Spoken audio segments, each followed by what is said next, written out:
Alright, so today is May 28th, 2024, 9:58 p.m. Now, here for the past 2 weeks, I've been committed to an experiment where I haven't worked out for just about 2 weeks, ever since I posted the last video.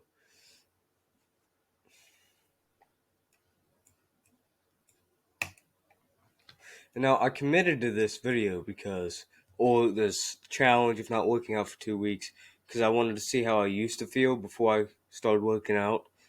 So about early to mid 8th grade or 2023, I wanted to see all of the effects, benefits, and cons of when I worked out and when I didn't work out. If you don't know who I am, I'm Zane Hughes, and I started this channel so I can share to you all that I have learned and will learn about self-improvement and the whole movement.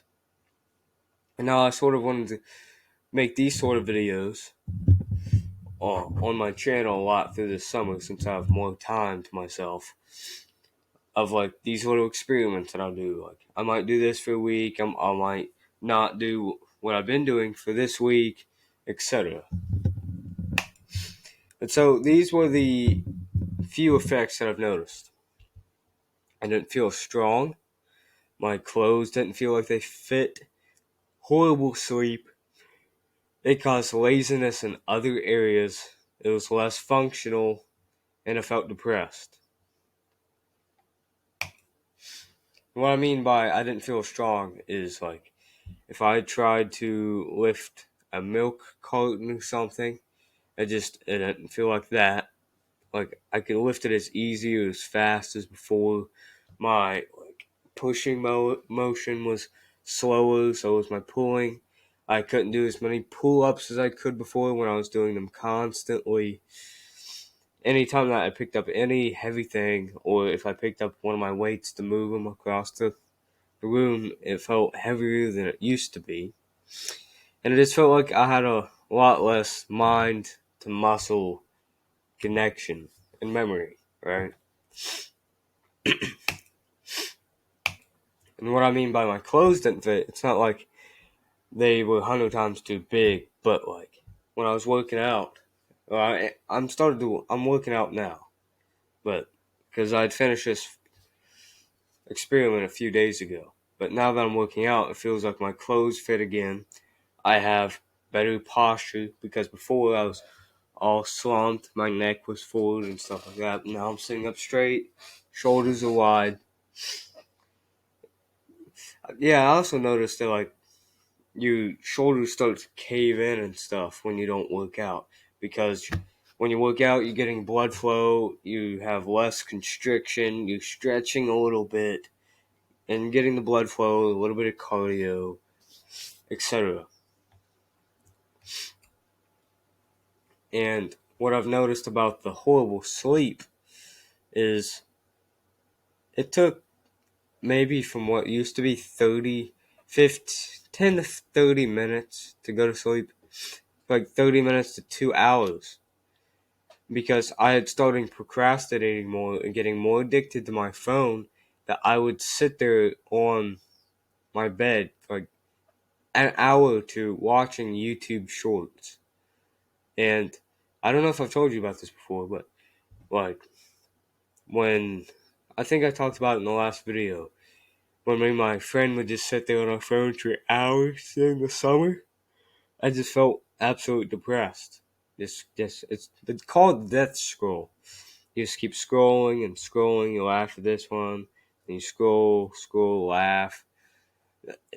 Always looking for the dopamine hit, and which would hit every few videos, if not every single video, which would cause me to roll around. And then, since I had my phone on me, I had blue light going straight into my eyes. And if I haven't told you this already, blue light is not it's not wanted when you're trying to improve your sleep. Usually, when you are trying to improve your sleep, you want to have at least an hour or two away from any screens, which is this computer screen, phone screen, any artificial light, basically, about 1 to 2 hours before you go to bed, because it just reacts differently with your eyes.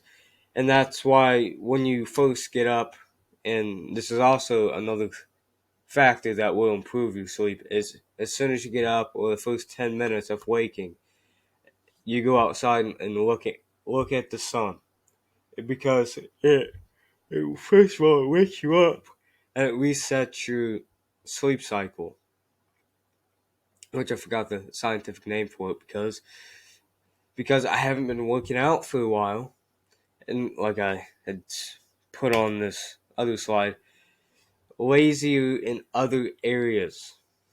I had the death scroll, spent a lot of hours just moping around, procrastinating, feeling depressed, because I wasn't depressed, I felt depressed. I was less functional.